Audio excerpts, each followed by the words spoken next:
De todas formas, eso es lo que decía José, nos va a dar un poco más la visión estratégica, la visión de contexto, Iker nos va a aterrizar su caso concreto y como os explicaba al principio, nos podéis dejar las preguntas en el chat, que yo iré tomando nota y iremos resolviendo para hacer esta sesión lo más dinámica posible. Así que preguntar todo lo que se os ocurra.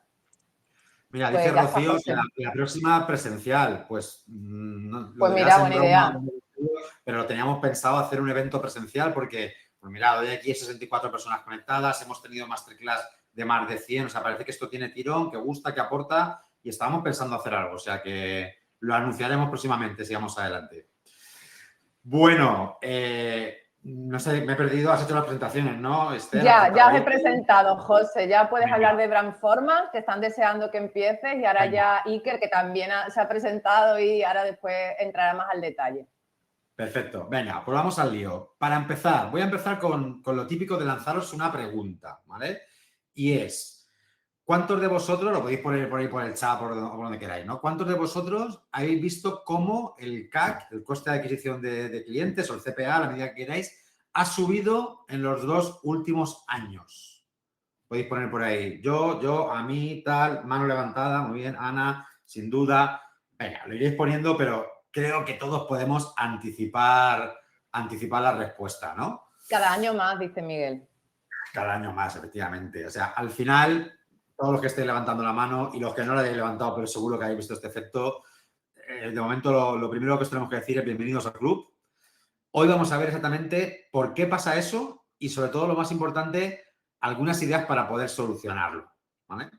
Nosotros, como habrá explicado usted y los que ya nos conozcáis, somos una agencia de Precision Marketing. Llevamos unos cuantos años ya ayudando a marcas a crecer de forma rentable y eso, pues, al final nos da, yo creo que tenemos la suerte, ¿no?, de que nos da una visión privilegiada, porque, claro, no vemos solo nuestro caso como si trabajas en una marca final, sino que vemos, pues, ahora mismo los de los 24 o 25 clientes que tenemos de diferentes sectores y prácticamente en todos los sectores pasa lo mismo. Así que vamos a ver este tipo de cosas. Hoy, además, como ha comentado Esther, pues tengo la suerte de contar aquí con Iker de la empresa Yale, como ya se ha presentado, pues es una marca líder en su sector. Alguien preguntaba por ahí, ¿hacen seguridad física? No sé muy bien a qué se referirá. Iker, ¿tú qué entenderías a esta pregunta? Ya le he pillado. Luego, mi idea era presentaros un poco, porque sí que he visto además luego que trabaja Honeywell, la parte de control de accesos, que está muy relacionada con Asaolo, y luego explico un poco la estructura de la multinacional a la que pertenecemos y qué tipo de producto, porque muchas veces líderes en seguridad y tal y cual, pero a mí, pues, ¿qué producto específico? ¿No? Pues luego especifico un poquito más en la parte de Yale. Venga, pues vamos a ir avanzando, ¿vale? La sesión de hoy tiene, como veis ahí, seis partes, que son las que veis en este índice. No me voy a parar mucho en ellas porque, bueno, las vais a ir descubriendo a medida que avanza la presentación, pero sí que quiero explicar un poco más qué es esto que pone aquí, al final de todo, que pone bonus track. Los que ya hayáis venido a otras de nuestras sesiones, de nuestra masterclass, ya sabéis de lo que estoy hablando. Para los que sea la primera vez, pues deciros que es algo que hacemos al final de todas las sesiones para aquellos valientes, por decirlo así, que aguantan hasta el final. Y bueno, consiste básicamente en que vamos a ofrecer un proyecto o servicio de feed de manera totalmente gratuita para las marcas que estéis por aquí y que apliquen a ese bonus track final que luego explicaré mejor, ¿vale? Entonces, vamos a empezar ya a entrar en materia y para empezar, bueno, nada mejor que unos buenos números que nos sitúan en cuanto a la magnitud del problema o del reto al que nos enfrentamos, ¿vale?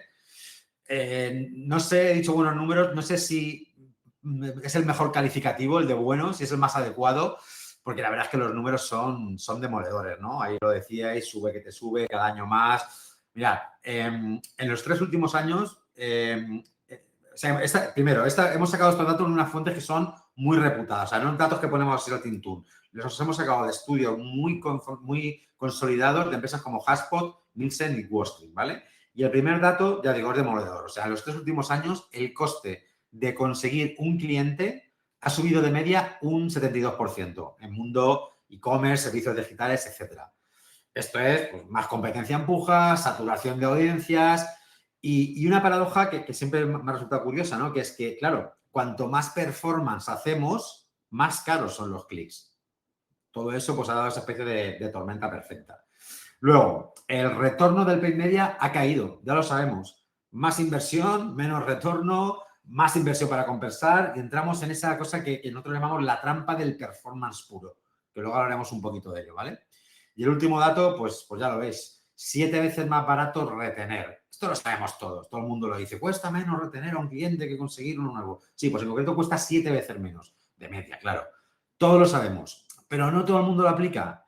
Y el branding en general y el brandformance en particular, bueno, pues ayuda tanto a que la primera compra cueste menos como a que haya una segunda, ¿no? Que es de lo que se trata. Así que, bueno, la pregunta yo creo que no es si podemos seguir así, porque es evidente que no. La pregunta es más bien, vale, ¿y qué hacemos, no? ¿Qué podemos hacer ante esta situación?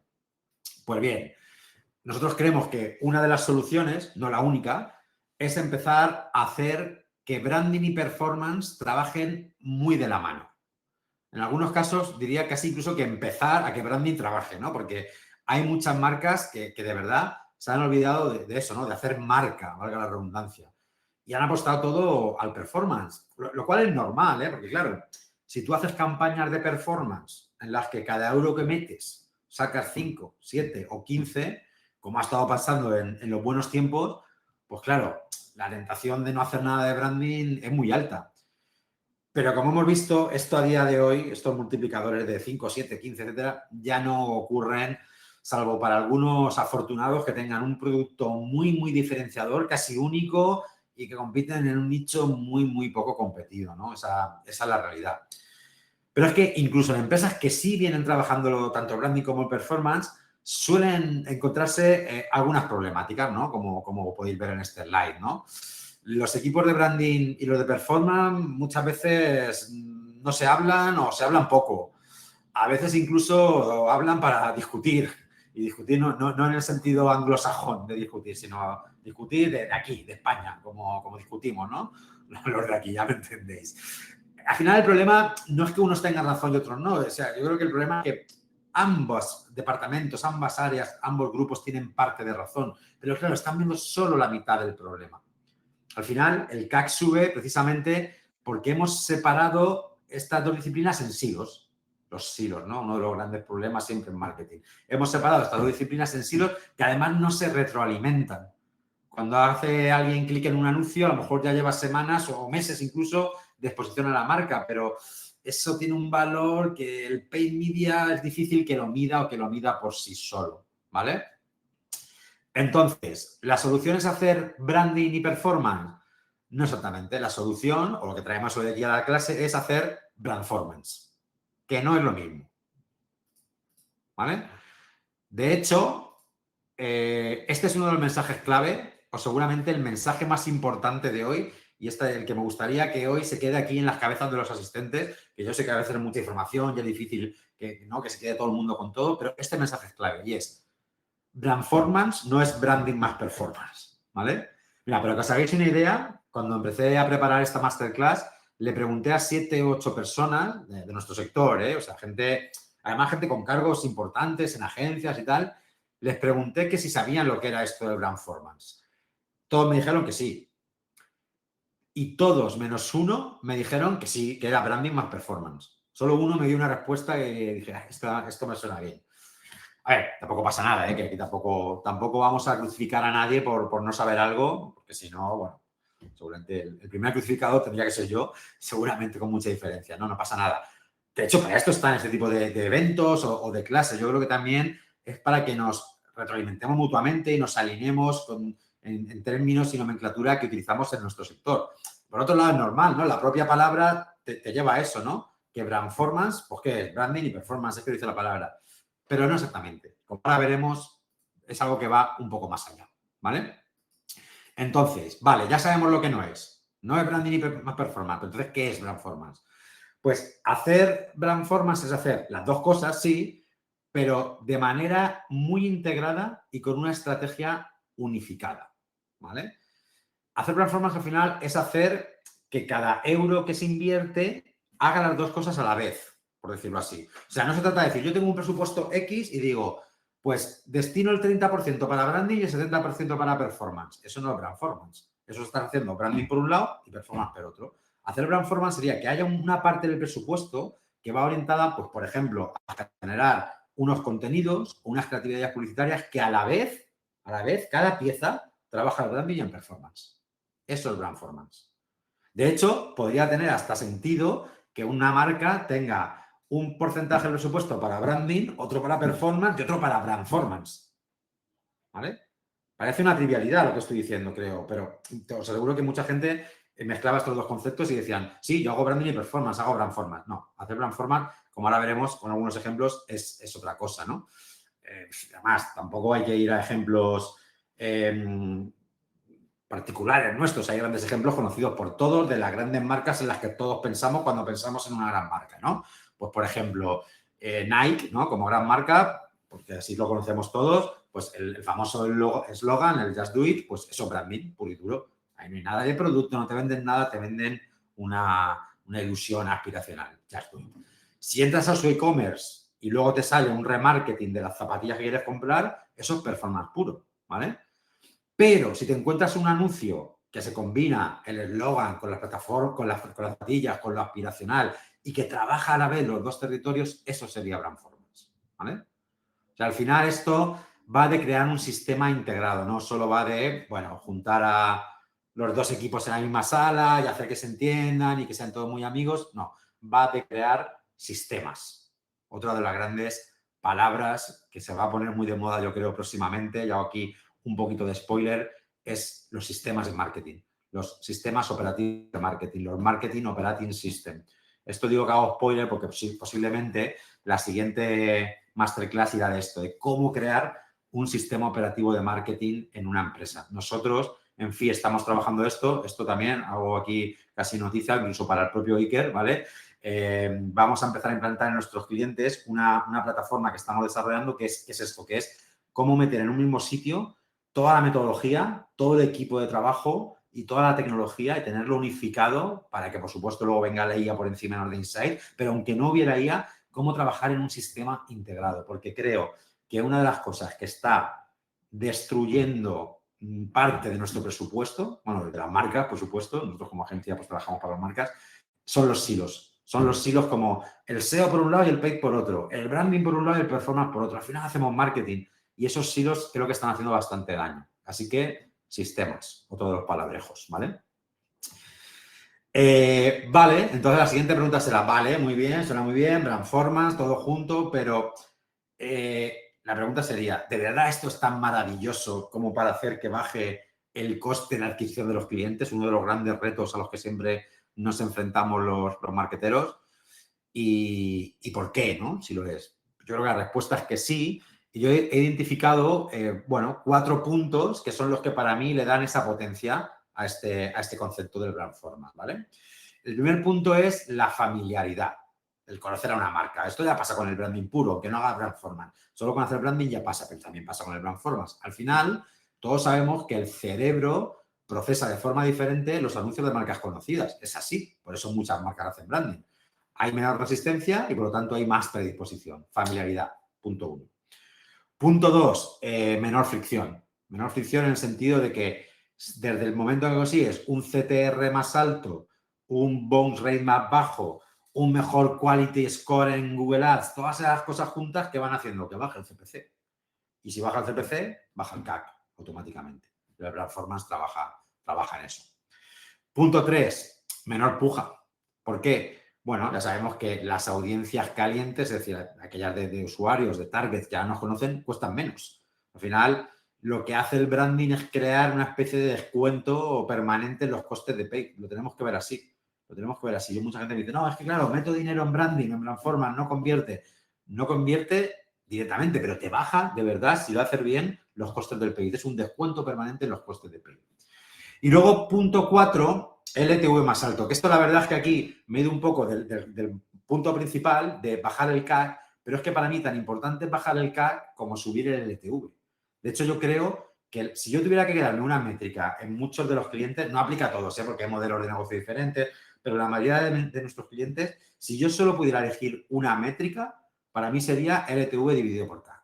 Relación LTV-CAC. O sea, relación entre el valor de por... No sé si todo el mundo sabe lo que es el LTV y CAC. Yo hablo aquí como que nuestra audiencia son todos de marketing, pero por si hay alguien no tan técnico, LTV es una métrica que mide el lifetime value, son las siglas, ¿no? El valor de por vida de un cliente. Dicho de otra forma, todos los ingresos, o mejor dicho, los beneficios que un cliente te va a dar durante su vida como cliente, ¿vale? Si eso lo divides por el coste de adquisición, bueno, pues según también el modelo de negocio, hay como unos estándar que dicen que un buen ratio es que el LTV repartido por el CAC sea por 3, en otros por 2, en otros por 5, según el modelo de negocio, ¿no? Pero a veces, ya digo, nos obsesionamos con bajar el CAC y a lo mejor lo que hay que subir es el LTV. Nosotros tuvimos un cliente hace poco que ya no trabaja con nosotros, por cierto, pero que teníamos unos debates muy intensos porque a poco que el CPA se disparaba un poquito en algunas campañas, imaginaros, decían, párala, que el CPA está alto. Nosotros decíamos, ¿qué más da que el CPA esté alto? Me he dicho así, por una agencia puede parecer, no, ¿qué más da que el CPA esté alto? ¿Habéis medido los clientes que vienen por esa campaña cuál es su LTV? Porque a lo mejor tienes un CPA que es el doble que otras campañas, pero resulta que el LTV de esos clientes es 4 veces más, con lo cual la decisión de pararlo sería totalmente errónea. Sería lo contrario, sería métele más a esa. O sea, a veces ya digo, miramos mucho el CAC y el CPA cuando lo que hay que mirar es más la relación LTV versus CAC. Y en ambas, el branding en concreto y el brand format más en concreto, pues ayuda bastante, como podéis ver en algunos de los datos como este que pone aquí al final, ¿vale? Venga, vamos a avanzar. 3 pilares, ¿vale? Si quisiéramos empezar a pensar en hacer brand format, pues yo creo que hay 3 pilares que hay que tener como guía en todo lo que hagamos, ¿vale? Los anuncio aquí, luego tengo un slide para profundizar en cada uno de ellos antes de ya dar paso a la parte de Iker, donde vamos a ver el caso de Yale, ¿no? Pilar 1, identidad activada. Esto va de identidad de marca, no basta con tener un brand book, sino que la identidad tiene que estar activada, tiene que estar en producción, tiene que estar activa en copies, en creatividades, en segmentaciones, ¿vale? Pilar 1. Ya digo, luego profundizamos, ¿vale? Pilar 2, muy importante, contenido de doble función. No sé si por el nombre ya lo veis venir, pero es un poco lo que hablaba antes. Hay varias opciones. Se puede hacer contenido que trabaja el branding, contenido que trabaja el performance, pero contenido que trabaja las dos cosas a la vez. No es fácil, pero se puede hacer. Luego hablamos. Y la tercera, aquí vengo con una tabla que para mí es uno de los grandes descubrimientos cuando empecé a hacer y a pensar en brand format, que luego le veréis. Una tabla de métricas de branding y performance, pero que trae algo que de verdad fue uno de esos cambios de chip, al menos que a mí me lo produjo, ¿vale? Entonces, ya digo, vamos a profundizar en cada uno de ellos. Identidad activada. Mira, os propongo un ejercicio práctico, no para ahora, para mañana o cuando salgáis de aquí o cuando podáis. Coged vuestros 5 mejores anuncios de paid. Los 5 que mejor rendimiento den, los que más os gusten, los que consideréis que son los 5 mejores.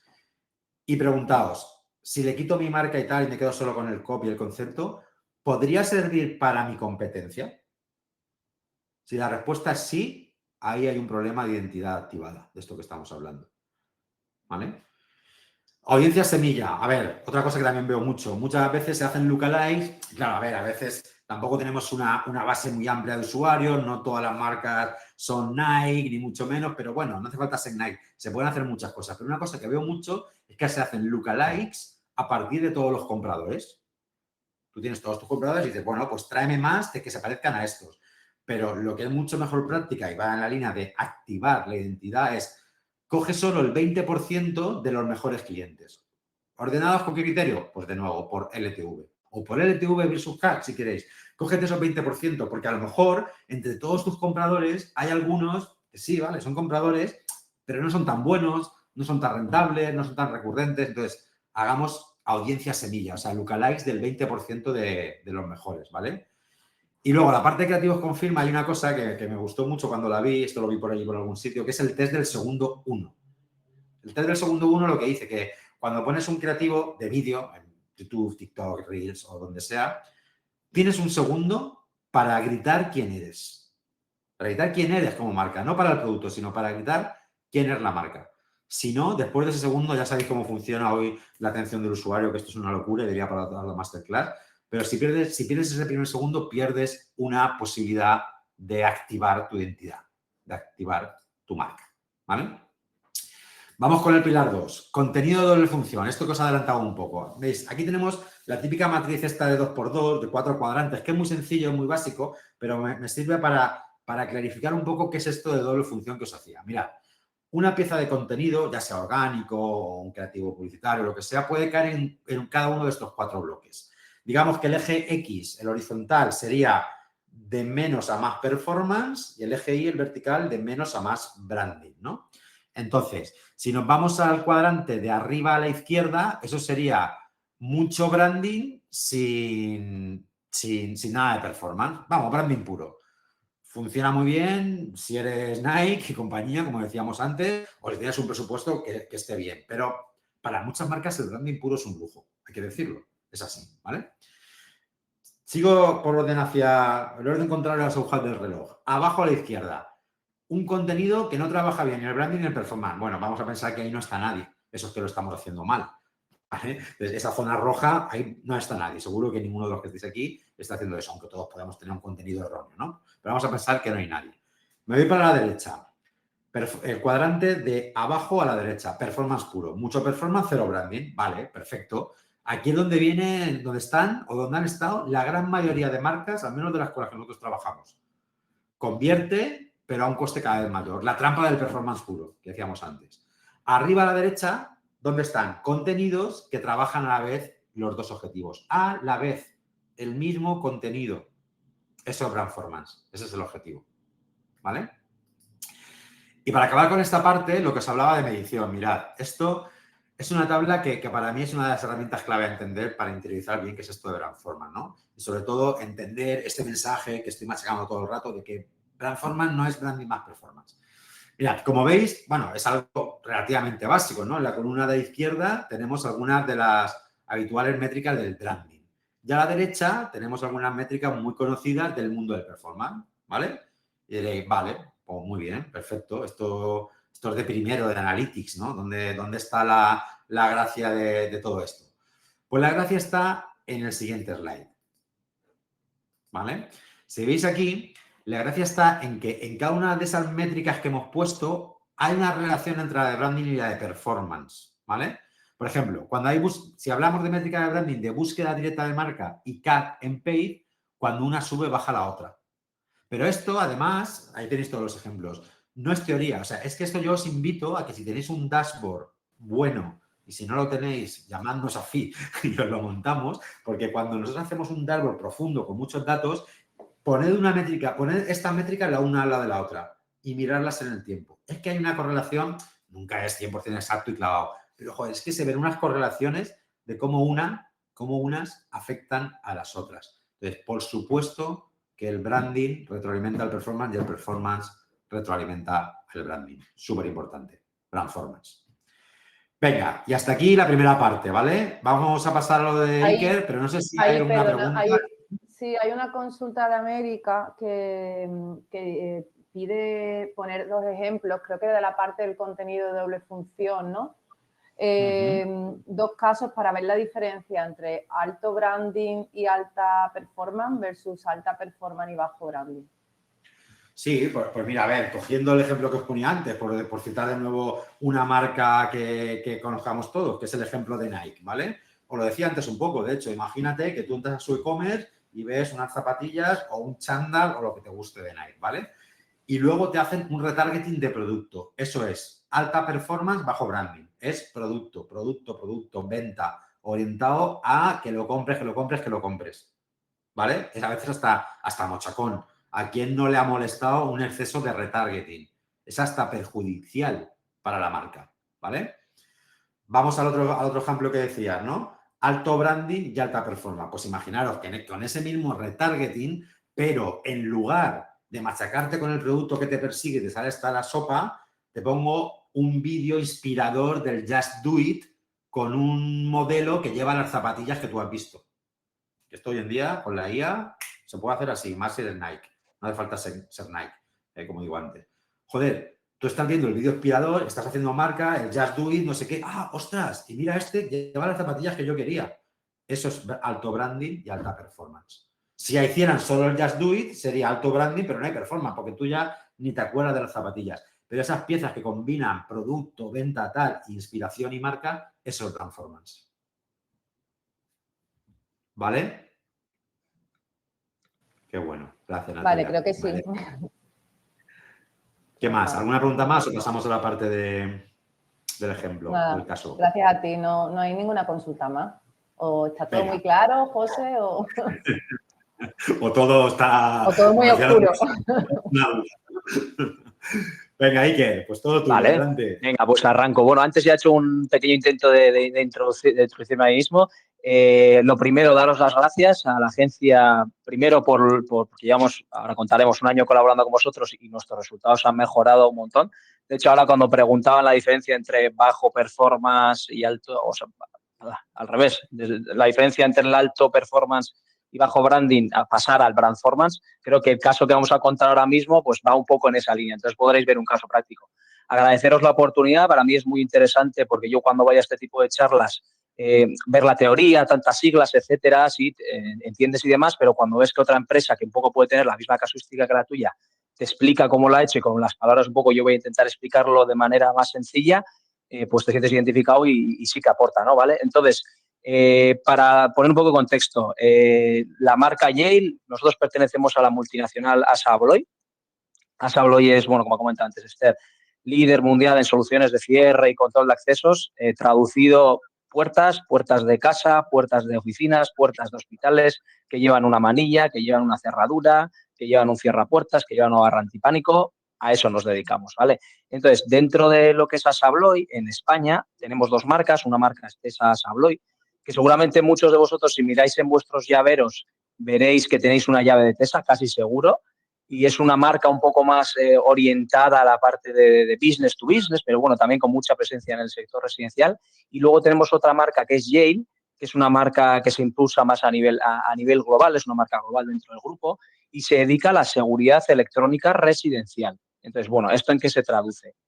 Cerradura electrónica para entrar en casa, que yo con el móvil pueda entrar dentro de mi casa, que a su vez tenga una cámara, tenga una alarma, que van con la misma aplicación de móvil y tengo todo integrado, domótico, con rutinas. Le digo a la Alexa, oye, buenos días, y me desactiva la alarma, me enciende la cámara, me abre la puerta, ese tipo de cosas, ¿vale? Entonces, seguridad residencial, domótica.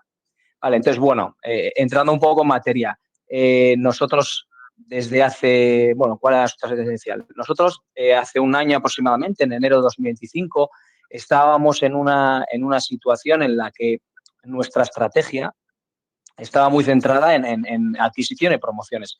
Al final, bueno, imagino que esto pasará en todas las empresas. Nosotros pertenecemos a una multinacional y en la multinacional hay muchísima presión por resultados a corto plazo. Enseguida hay que pasar reporte, el Q1, el Q2, el Q3, accionistas, hay que dar resultados. Entiendo que todas las empresas tienen que dar resultados, pero bueno, sí que es verdad que quizás en otro tipo de empresas pues se puede permitir mirar más a largo plazo. Nosotros en una multinacional nos piden resultados a corto y entonces empiezas a coger vicios. Empiezas a coger vicios pues, del tipo de los que hemos comentado ahora. Estrategia muy centrada en adquisición y promociones. No estoy vendiendo mucho este mes, voy a tirar los precios, voy a meter todo mi dinero en paid y a promocionar las promociones. ¿Vale? Durante un poco de tiempo, que como hemos comentado, había épocas de bonanza en las que eso ha funcionado muy bien, pero en el contexto actual esas cifras empiezan a caer. ¿Qué es lo que pasa? Que terminas dependiendo, al no trabajar la marca y a no transmitir los valores de marca, empiezas a depender constantemente de esos descuentos. Si no descuentas, no vendes. Entras en una guerra de precios con otros players, como los e-commerce, marketplaces, Amazon, MediaMarkt, etcétera. Entonces, si quieres mantener ese ROAS, tienes que depender constantemente de ese tipo de descuentos y tu margen baja. Es decir, no eres capaz ya de vender con ese margen que tenías antes. Poco a poco, la búsqueda de marca va cayendo. De búsqueda de marca, consumidor no busca ya, en ese momento, cuando empezamos a hacer este proyecto, no buscaba activamente la marca. Además de eso, empiezas a priorizar el entrar en una constante de hacer esas promociones, de pensar qué descuentos, qué acciones hago, etcétera, y vas descuidando un poco pues otra serie que afectan mucho más a la marca, pues, como puede ser el user experience dentro del e-commerce, etcétera. Entonces, y luego, bueno, lo que he comentado, que ya es lo que he comentado, la parte de la presión por otros marketplaces. Empiezas a entrar en una guerra de juegos, empieza a haber más competencia cada vez, sacan otras marcas de cerraduras electrónicas igual que tú, empiezas a entrar en una guerra de precios en la que una compañía como la nuestra no puede sostenerse durante largo plazo. Entonces, bueno, ¿qué se descubrió? ¿No? Entró el equipo de PIC, el equipo de FIC, que es una agencia muy profesional, detectamos este tipo de cosas y ¿qué se descubrió? Pues que se descubrió un poco para intentar hacer frente a ese reto que se presentaba, ¿no? Nuestra marca pues tiene un producto diferencial, la seguridad inteligente. Así, si te pones a pensar, hay muchas marcas que tienen cerradura electrónica, pero somos los únicos que tenemos una plataforma integral domótica, es decir, que tenemos alarma, cámara, cerradura y todo desde una única plataforma. Entonces, bueno, pues ese tipo de cosas que ahora comentaremos, pues también hay que transmitirlas como valores de marca. El segundo punto que pone ahí, comunicábamos como una ferretería. También es verdad que nosotros, pues, por la otra marca que comercializamos en España, que trabajamos mucho con ferreterías, pues quizás hemos intentado replicar ese modelo de tienda-bazar y de maneras de vender delante de un mostrador. Y este tipo de marcas y este tipo de productos que van tan dirigidos a business to consumer, pues requieren más de un lifestyle, ¿no? De intentar vender como un Nike, un estilo de vida, unos valores de marca, también unos valores de marca que van a ayudar luego a vender. Entonces, bueno, el paid media era rentable, pero en promociones, con descuentos, y eso es insostenible sin la parte de branding a largo plazo. Y es lo que nos estaba pasando y es cuando nosotros decidimos en un momento dado pues cambiar de agencia porque estábamos buscando algo diferente y más sostenible a largo plazo. El usuario no distinguía allí de la competencia genérica y además cada vez hay más competencia, cada vez pues, competidores chinos, fabricantes chinos empiezan a sacar cerradura electrónica y no te diferencias porque si solo vas a precio no vas a poder competir nunca con esos competidores fabricantes chinos. ¿Qué es lo que pasaba? Necesitamos construir confianza antes de pedir esa conversión, ¿vale? Entonces, bueno, dos frentes, un sistema integrado. Me hacía antes, cuando ha comentado Gabriel, la parte de los dos departamentos. Luego hay, pues, en empresas que ni siquiera son dos departamentos, que uno tiene la misma gorra de branding y de performance. Entonces, tú mismo te estás echando piedras o discutiendo contigo mismo. Oye, ¿cómo pienso a largo plazo, pero tengo que Más sencillo esa opción, ¿eh? Porque... Sí, discutes un poco contigo mismo, pero sí, te vuelves un poco loco, la verdad. Dices, incoherencias, dices, joder, pues me están pidiendo resultados que necesito pensar a largo plazo porque no voy a tener resultados a largo plazo. Entonces, bueno, pues en ese caos vino Fi un poco a poner un poco de orden, a ayudarnos que yo creo que lo primero es ser conscientes de que no se está trabajando bien e intentar poner una solución, que en este caso con nosotros fue trabajar con Fi, con una agencia muy profesional. Y, bueno, pues dos frentes y un sistema integrado. ¿Cómo lo hacemos? La parte de branding y la parte de performance. En la parte de branding empezamos a utilizar, por ejemplo, algo que no hacíamos antes, UGCs. UGCs, bueno, User Generated Content, generadores de contenido. Sí que trabajábamos con influencers y demás, pero la parte de UGC nos permitía, de una manera también muy económica, porque algo he visto también en el chat de antes, que es muy fácil decir que nos tenemos que centrar en branding, pero el coste de hacer acciones de branding efectivas es muy alto. Y también por eso tendemos muchas veces a centrarnos en performance. El UGC te da es más económico, mucho más económico que un influencer habitual, y además te da un contenido más realista, es un usuario que te está hablando de producto en casos de uso real. Por ejemplo, en nuestro caso con Cerros Electrónico, oye, salgo de casa que me he olvidado las llaves, a ver cómo entro, y entro con la aplicación del móvil, oye, estoy fuera, viene mi madre a regarme las plantas y le abro desde fuera. Pues ese tipo de cosas contadas por un usuario como si fuésemos nosotros y con un coste que es relativamente bajo, pues ayudan muchísimo a la parte de branding, pero muy integrada con esa parte de brand performance, porque a la hora luego de utilizar ese tipo de contenido como paid, pues es mucho más realista que un anuncio en el que te estoy diciendo un 20% de descuento en la cerradura electrónica, ¿vale? Otra de las cosas a nivel de branding que nos ha funcionado mucho es el contenido educativo, porque yo creo que había que huir de toda esa parte de descuentos, precio, producto, y somos una marca de seguridad residencial. Estamos capacitados y dentro de nuestros valores tiene que estar el dar consejos de seguridad. Pues por ejemplo, ese tipo de contenidos que pongo ahí, Smart Security, mitos, oye, si echo la llave por dentro es más fácil que abran por fuera, tips de seguridad, oye, cuando te vayas de vacaciones baja las persianas, etcétera. Yo creo que eso es de lo que se espera de una marca que vende seguridad. Otra serie de acciones como influencers más centrados en lifestyle, quizás no tanto en producto tecnológico, que es algo que tendíamos un poco, sino intentar vender un estilo de vida, que es un poco lo que hemos estado comentando aquí. Y luego, pues bueno, dentro del ejercicio del año que llevamos trabajando con FI, hemos lanzado una serie de productos como una cerradura un poco más económica de entrada a la parte de seguridad residencial. Y es realmente una de las primeras campañas en la que hemos integrado ese concepto de brand formas desde el principio, desde una campaña de top funnel integrada, la parte de pay, la parte de orgánico, la parte de influencers. Hemos metido también parte de Connected TV, publicidad en centros comerciales, etcétera. Entonces, bueno, pues es una de las primeras campañas realmente en la que hemos integrado este tipo de conceptos, ¿vale? Y bueno, en la parte de performance, Google Shopping IP Max, los reyes, canal más eficiente que además se ve, como han comentado antes, que funciona muchísimo mejor si haces todo ese trabajo previo de branding. Search en marca más categorías, captura de demanda, subir esas búsquedas de marca, Meta Ads con los contenidos de UGC, no tanto pues con un anuncio estático, sino con esos vídeos de UGC que hemos comentado antes. Email más automatización, es decir, hemos trabajado todo el ecosistema que tiene una compañía a nivel de marketing digital, intentando integrar ese concepto de brand performance en todas y cada una de las acciones que se hacen dentro del marketing digital de la compañía. ¿Vale? El resultado, los números de este año que llevamos trabajando con FI, han subido un 55% las sesiones de SEO.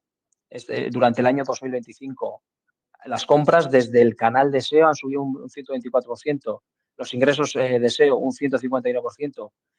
Esto es resultado de toda esa estrategia de unificar o de integrar branding y performance que hemos comentado. Se refleja pues, en este tipo de canales. En el SEO, que es puramente que se conozca la marca, puramente estar bien posicionado en Google, etcétera. Google Shopping, canal número 1 a nivel de conversiones durante todo el periodo, muy soportado por ese trabajo de branding que se ha realizado. Black Friday 2025, ya llevábamos un recorrido desde enero de 2025 hasta noviembre de 2025, donde ya habíamos puesto todos esos cimientos de la estrategia de brand performance, y llegó Black Friday 2025 y fue el mejor mes desde que lanzamos la webshop para unos 2 años y medio a nivel de ventas. Y luego, bueno, pues la parte del CTR, que es una métrica muy clara, como en comparación con anuncios estáticos o anuncios normales versus anuncios utilizando la parte de UGC, sube. Oye, pues es que funciona mejor, es que el CTR está subiendo, te lo está diciendo la propia métrica. ¿Vale? Entonces, bueno, pues pasar de esa parte del vicio, de la táctica de hoy al cortoplacismo, a un sistema que te permita pensar a largo plazo sin olvidarte que tienes que ir dando resultados también al corto plazo, porque eso es lo importante. Entonces, bueno, pues cómo ha sido nuestra transición, que es un poco lo que hemos ido contando hasta ahora. En el inicio del proyecto, pues Google Shopping y PMax como únicos motores, muy apoyados por descuentos de %, descuentos del 20%, cómpranos unidades limitadas, etcétera. Estrategia, bueno, lo que un momento en el segundo punto, estrategia muy basada únicamente en descuentos, sin contenido en marca y sin construcción de confianza, porque estamos intentando priorizar la parte de corto plazo de ventas. Meta depende de promociones para convertir, tráfico de pagos sin respaldo orgánico ni búsqueda de marca. A lo que pasamos a una fase 2 de brand performance. Es decir, también hay que decir que no pasamos de la noche al día, y hemos tenido muchas discusiones. En este caso han sido discusiones tipo inglesas, no tipo españolas, discusiones muy constructivas con el equipo de FI, de debatir, de decir, oye, mira, es que estas métricas, es que necesito resultados, ese tal. Y lo que quiero decir es que no hemos pasado de la noche al día de la fase 1 a la fase 2, sino que ha sido todo el trabajo durante el año. Entonces, bueno, y esa parte, pues lo que hemos comentado, ir probando diferentes UGCs, de hecho, pues diferentes propuestas de UGC de personas, hasta dar con la persona adecuada, cómo venderlo, Reels como creatividades del paid, y te da resultados, ves que el CTR sube, contenido educativo, te centras en el contenido educativo y ves que el SEO ha subido un 151% en ingresos. Entonces, bueno, pero hasta llegar hasta ahí, pues hemos ido ajustando qué tipo de contenidos, qué tipo de acciones hacemos. Influencers muy enfocadas en lifestyle, como hemos comentado. Quizás tendríamos mucho tecnológico y se centrara en un nicho muy cortoplacista, pero estamos intentando vender un estilo de vida, de seguridad, en el hogar, etcétera.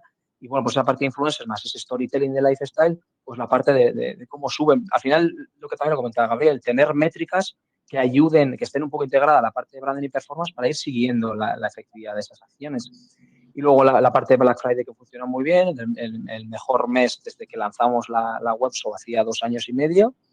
Y bueno, lo que queremos al final, que es lo que nos va a ayudar a largo plazo, pero también en el corto plazo de dentro de unos meses, es que Yale, dentro de la categoría de cerraduras para residencial electrónicas, sea el referente y que sea la referencia un poco al que acudir cuando necesitas tips de seguridad, etcétera, que es lo que te va a ayudar a vender a largo plazo. No solo una tienda, no solo una ferretería, no solo un bazar.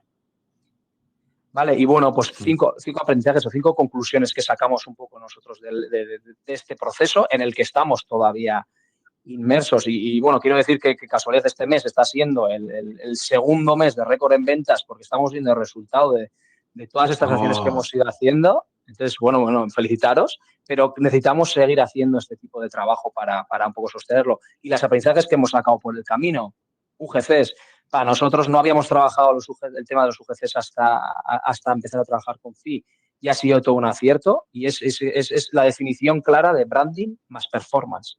Entonces, está diciendo vender valores de marca y vender el producto. El precio no puede ser el único diferenciador, eso lo hemos aprendido, lo tenemos claro, aunque soy consciente de que cuando la multinacional me vengan tocando la puerta de que tenemos que vender más, algún descuento haremos, eso estoy convencido.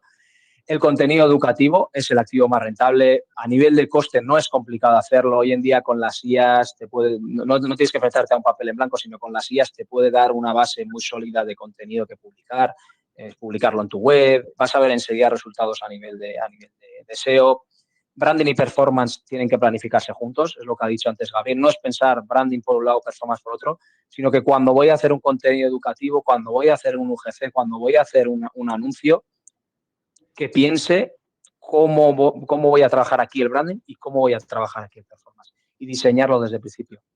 Y sin una marca fuerte, el pay siempre va a ser caro. Es decir, es lo que estamos hablando, sí, a corto plazo conseguiré vender, pero es que a largo plazo no voy a vender, el paid me va a salir muchísimo más caro, el ROAS me va a bajar. Entonces, bueno, como conclusión, performance es la solución. Y bueno, era eso un poco lo que yo os quería contar. Oye, y que súper interesante, de hecho, buena prueba, no lo digo yo, buena prueba de que ha gustado, es que hay un montón de preguntas. Muchas preguntas, no he ido viendo, no he podido ir leyendo, estaba enfrascado en... Sí, bueno. La verdad que, Esther, creo que vamos a cambiar un poco el guión si te parece, porque yo creo que es más interesante, me quedaban 2 slides míos, pero que luego los vais a tener en la PPT que os llega al final, me voy a saltar eso y es más interesante que abramos casi un poco el debate sobre las preguntas que han salido aquí, sobre todo lo que ha contado Iker. Entonces, si os parece, lo que sí que voy a hacer es explicar el slide final del bonus track para que no os quedéis sin eso y así luego, oye, nos quedamos hablando. Y si alguien a las 5 en punto se tiene que ir, pues se va, pero si alguien se puede quedar un ratito más, pues alargamos un poco el debate, no mucho más, porque sabemos que también, y que a lo mejor tú mismo te tienes que ir. Pero voy a contar esta parte final. Venga, entonces, ¿qué es esto del bonus track? Pues vale, lo que vamos a ofrecer es, desde los servicios de la agencia FI, nuestra agencia, una consultoría de Brandformance totalmente gratuita, ¿vale? Voy a poner de ahí el formulario, lo tenéis ahí en el chat, un Timeform para el que quiera aplicar. Esto es muy sencillo. Son 4 o 5 preguntas, se rellenan en 30 segundos y va por orden de llegada. Orden de llegada siempre que se apliquen unos criterios mínimos. Siempre pongo el mismo ejemplo. Hombre, si sois una agencia que es competencia directa nuestra, nos encanta que estéis aquí. Sabemos que nosotros vamos a los vuestros, vosotros a los nuestros. Tenemos un sector que nos llevamos muy bien todos, pero hombre, no vamos a hacer una consultoría gratuita a nuestra competencia, ¿no? Lo entenderéis. Por lo demás, casi cualquier marca que le interese esto, y además creo que podemos hacer 2 o 3, por orden casi de llegada, los primeros que lo vaya a ir rellenando, haremos este trabajo que va a consistir en, desde el punto de vista de nuestra metodología de trabajo súper, tiene una parte ahí estratégica, la S de súper, le vamos a dar un cariz de Brandformance y muchas de las cosas que hemos comentado hoy aquí, Iker y yo, las vamos a aplicar en esa consultoría. Os diría que os apuntéis porque puede ser muy potente y de mucha ayuda, ¿vale?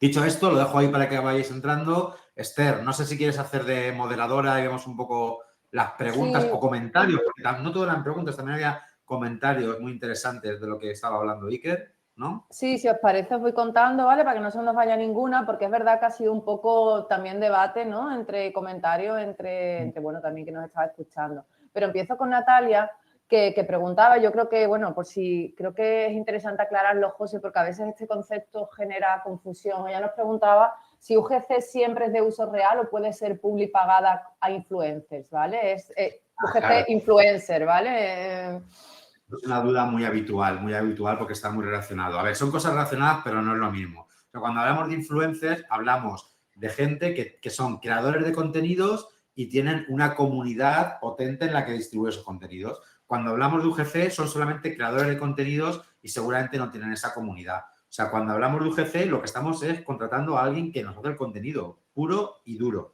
Luego, ese contenido se le puede dar un impulso con paid o incluso a lo mejor hasta con otro influencer, eso sería un poco más raro, pero hay que distinguir estas dos partes. Cuando Iker hablaba de UGC, es UGC puro. Lo hace gente que a lo mejor tiene, no sé, Iker, pues sí, tendrá una cuenta en TikTok, pero que a lo mejor tienen 1000 seguidores, Sí, por no. decir algo.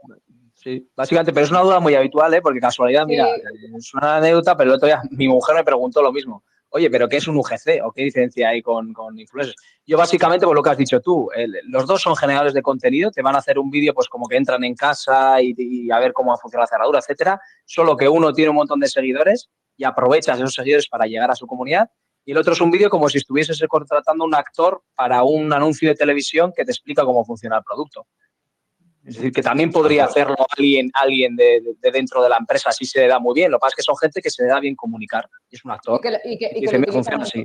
lo utilizas en tu marca, justo. Y no tienen seguidores normalmente, no tienen una comunidad detrás. Solo estás pagándole por el contenido, para que te genere el contenido. Tú luego le das salida a ese contenido con Paid o con otra serie de canales. Y eso hace que salga muy bien. De hecho, Esther, no sé si lo vas a decir a continuación, pero me ha sorprendido alguien que comentaba, creo que era Miguel, que a él le estaba saliendo más caro el CAC, ¿puede ser, Miguel? Sí, con te un está GC que haciendo con fotos UGC, fijas. dice. A ver, ¿dónde estaba? Sí, Miguel, Sí. efectivamente. Me he quedado con ese, perdona que me he tallado aquí la cuña que me he colado yo en tu función de moderadora, pero es que quería comentarlo porque me ha parecido curioso, pero no me... O sea, me parece curioso, pero me encaja que en algún caso pueda pasar. A ver, al final... UGC no es una vara de plata, quiero decir, no porque hagas UGC ya lo pones y siempre va a funcionar. Claro, habría que rasgar un poco más en este caso de Miguel. Miguel, no sé si eres uno de los que a lo mejor podría aplicar a la consultoría, pero si no lo podemos hablar por fuera igualmente. Habría que rascar y trazar todo el ciclo, ¿no? Desde el UGC, la audiencia, la segmentación, el mensaje, no sé qué, porque sí que hay algo en todo ese ciclo que a lo mejor no está teniendo el encaje adecuado, porque sí que es raro, porque cuando todas las piezas encajan bien, del contenido, el mensaje, el producto, la audiencia, la segmentación, todo, es que sale muy bien siempre a nivel de CAC el usar UGC. ¿no? De hecho, por meter aquí un comentario también, nosotros cuando estuvimos trabajando con FI a la hora de empezar con los UGCs y demás, una de esas discusiones que tuvimos, que no eran acaloradas, sino eran de debates, más que discusiones, era que hasta que dimos con el UGC correcto, es decir, oye, es que este no me gusta, no transmite, no está preparado, no es... Porque también es verdad que algo que tienes en cuenta cuando eliges un influencer es el tipo de comunidad que tiene. Pero cuando eliges un UGC, tienes que elegir, si tú te diriges a hombres de cierta edad, de cierto poder adquisitivo, tienes que elegir un UGC que transmita eso. Es decir, por decirlo, no vas a coger a un chaval de 18 años para vender coches de lujo Mercedes a señores de 60. Entonces, que no estoy diciendo tampoco que sea el caso, pero hay muchas variables que se pueden tener en cuenta, pues desde el UGC, el mensaje, el producto... Hay que tener todo ese tipo de cosas en cuenta. Tal cual. Justo. ¿Qué más tenemos por ahí, Esther? Hay un trabajo por ahí. Bueno, aquí algunos comentarios, ¿no? Que hablaban de, aparte del Ultimate Day de Google, pues el tema de los UGC para posicionar. Elena nos hablaba de que el tema de la importancia del contenido educativo, que hablaba también antes Iker, ¿no? La importancia de meter contenido educativo. Y Pedro Jesús nos pregunta que este caso que hablamos está basado en B2C, pero que para B2B, donde performance es crucial para mantener el ETV, ¿cómo se podría implantar? Vale, muy buena pregunta también. Bueno, antes de ir a eso, un comentario, no recuerdo quién lo ha hecho, lo del UGC para SEO Natalia, que totalmente, eso no lo hemos dicho, pero es que encima, desde ese cambio, los contenidos en redes sociales se indexan. Si ese contenido es UGC, Google le va a dar seguramente, si está bien hecho, una puntuación muy buena en esto que los de SEO llaman el EAT, ¿vale? La autoridad, no recuerdo exactamente ahora el significado de las 4 siglas, seguro que Christopher se sabe de memoria, pero creo que sabéis de lo que hablo, ¿no? Al final, la autoridad del autor da peso a ese contenido. Entonces, normalmente un UGC bien hecho es que encima, si tienes suerte, se te posiciona en Google, entonces ya has cerrado el círculo y te toca la batería, ¿vale? Súper buen comentario, Natalia. Vale, la pregunta era... lo del B2B. Vale, a ver, en el B2B, claro, hay que distinguir porque, claro, hay muchos tipos de B2B. No es lo mismo un B2B que va a pymes, que vende un producto de precio más o menos bajo para pymes, que yo qué sé, que un software enterprise que va dirigido al IBEX 35, ¿no? Ahí hay toda una gama de grises en medio muy amplia, ¿no? Pero en general, para mí aplica de forma muy parecida que en el B2C, todo esto del brand performance que hemos hablado, y es, por supuesto que el performance es crucial para el LTV del B2B, pero Yo creo que incluso, fíjate, diría que hasta que es más importante hacer brandformance que en B2C. ¿Por qué? Porque en B2B, de nuevo, depende del tipo, pero a poco que vayas a empresas ya de un tamaño mediano o grandecito, esa captación seguramente tenga que venir acompañada de fuerza comercial. Seguramente no estamos hablando de vender directamente online, sino que será a lo mejor una captación de leads que luego tiene que venir una parte comercial. Bueno, pues para toda esa parte comercial, si hay un trabajo de branding y o de brandformance que apoye eso, es que la conversión va a aumentar y como la conversión va a aumentar, el LTV se va a disparar. De hecho, hay una cosa que nosotros, por ejemplo, lo estamos haciendo para nosotros mismos. Nosotros, la agencia FI, somos nuestro primer cliente también y somos un B2B. Entonces, lo hacemos y estamos haciendo ABM, ¿vale? Account-Based Marketing. El Account-Based Marketing tiene mucho de brandformance, si lo pensáis. Bueno, no sé si todo el mundo sabe lo que es, pero es esta cosa de hacer un marketing muy orientado a la cuenta, ¿no? Decir, oye, quiero ir a por estas 25 empresas, voy a hacer unos documentos para cada una de ellas, una acción pensando en cada una de ellas, voy a posicionar mi marca, estar haciendo marca, pero para venderles, vamos, brandformance puro y duro. O sea, yo creo que hasta podría tener más sentido incluso en el B2B que en el B2C. Eso es lo que os digo. Bueno, o el mismo, vamos a dejarlo ahí, el mismo. Vale, pues si quieres pasamos a la siguiente. Sebastián nos preguntaba que qué tendrían que ver las ofertas con el brandformance. ¿Qué tendrían que ver las ofertas con el brandformance? Bueno, a ver, las ofertas desde el punto de vista, no sé si lo dice por los comentarios que ha hecho Iker, ¿no? De que a veces te tienes que lanzar ofertas y a veces estás en un contexto en el que tienes que hacerlo, pero que no podemos competir por precio. Entiendo que va por ahí, ¿no? Entonces, las ofertas sabemos que es performance puro. Si tú haces una oferta es a vender a saco. Tiras tu precio, pase lo que pase con la marca. Entonces, desde el punto de vista que es performance, en cierto modo es brandformance. Ahora, si haces una oferta pura y dura, estarías haciendo performance. Pero si esa oferta la vistes con storytelling, que se puede hacer, ya estás haciendo brandformance. Y ahí es donde está el punto de conexión de las ofertas con el brandformance, creo yo, mi opinión. Sí, yo también quería transmitir, si va un poco por lo que yo he comentado, eso sí lo hemos hecho. Eso es lo que yo un poco he querido transmitir en ese punto, es que a pesar de que aquí os cuente de que estamos haciendo brandformance puro al 100%, cuando aprietan el tema de las ventas hay que hacer ofertas y nos olvidamos del branding, de brandformance y de todo, también. Si es el día a día, es la realidad. Nos presionan y tenemos que hacer ofertas. Y ahí se te olvida si estás teniendo en cuenta el branding a la hora de hacer la oferta o no. Entonces, bueno, es la realidad diaria. Esta pregunta de Natalia, no sé si sería para Iker, porque preguntaban qué canales publicáis los UGC. Sí, nosotros el UGC es pues en Meta, en la parte de Meta, anuncios de Instagram, etcétera, en ese tipo de canales. Vale, y me he saltado, creo, Pedro Jesús, que preguntaba cómo gestionar el brandformance cuando la solución es una integración con varias marcas. Una integración con varias No sé marcas. Si se refiere, sí. Habría que rascar algo más. No sé si se refiere a un e-commerce multimarca o algo que es un producto pero que lleva varias marcas juntas. Sí, no me atrevería solo con esa información a pronunciarme, la verdad. Necesitaría más info. Nosotros, por ejemplo, sí que nuestra solución en Yale se integra pues, con Airbnb, se integra con Samsung, etcétera, y sí que hacemos de vez en cuando pues, publicaciones, posts, contenidos, anunciando la integración o una colaboración. Por ejemplo, una de las acciones que nosotros hicimos, creo que fue el año pasado, una casa piloto en Madrid, que estábamos Samsung, Yale, Philips, etcétera. Invitamos a influencers y allí se hizo como una especie de 4 o 5 influencers, iban por la casa interactuando con los productos y es un poco este tipo de acciones que pueden ayudar a esa integración. Una casa piloto donde juntas varias soluciones, muchas veces pues, por presupuesto se van a hacer cositas más pequeñas o todo más online.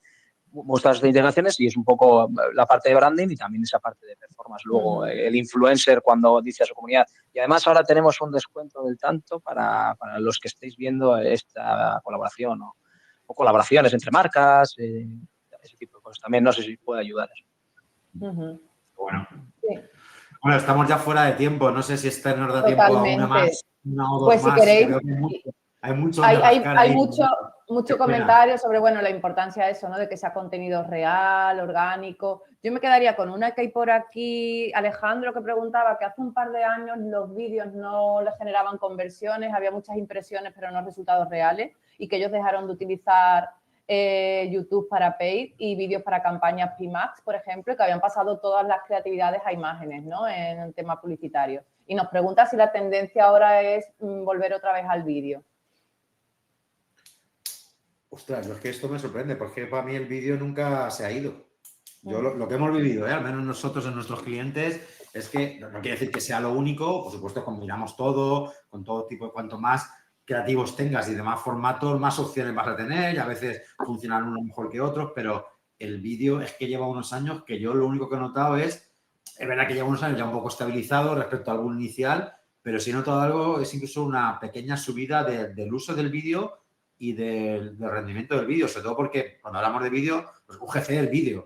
Entonces, como UGC en los últimos 3 años ha sido tal el éxito que ha tenido, pues es que el formato vídeo... Yo ahí te diría, Alejandro, que como nos ha puesto con muchas gracias, lo mismo, que ahí que pidas, no sé si has rellenado el tema del bonus track, si quieres miramos, echamos un vistazo a los anuncios que tengáis montados y vemos. Sí, yo aquí, por aportar también mi punto de vista, por lo que comenta Alejandro, igual no va tanto por el vídeo en sí, sino por el tipo de ads, ¿no? Porque yo sí que he visto y hemos sufrido nosotros la parte de YouTube Ads, que igual sí que ha ido bajando muchísimo el rendimiento. Pero nosotros, por ejemplo, el UGC es el tema de utilizarlo en Instagram, en Pimax, etcétera, sobre todo la parte de Instagram, que es la que a nosotros más nos está tirando por el lifestyle y demás. Igual es más el soporte o el tipo de ads que el vídeo en sí. O vídeos también puede ser el tipo de vídeo ese, o vídeos más largos, vídeos más cortos. Claro, es que hay muchas variables, efectivamente, que habría que analizar. Sí. Justo. Bueno, Esther, vamos a ir cortando, ¿no? Sí, yo creo que hasta aquí, ¿no? Nos podríamos tirar aquí 1 hora más seguramente, así que gracias a todos y sobre todo a Iker, que oye, es un placer trabajar con vosotros, contigo en particular, y ya hacer una sesión de estas conjuntas, todo un lujo, la verdad.